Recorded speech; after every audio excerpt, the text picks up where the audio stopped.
रवि जी, आज मैं आपके लिए बड़े प्यार से शायरी बनाया हूँ। अगर मेरी शायरी की एक भी लाइन अच्छी लगे तो हमारे चैनल को ज़रूर सब्सक्राइब करना। तो चलिए शुरू करते हैं।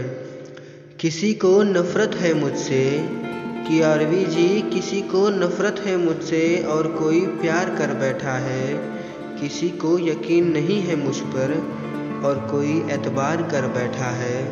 कितनी अजीब है ना ये दुनिया, कोई मिलना भी नहीं चाहता और कोई इंतज़ार करने बैठा है रवि जी।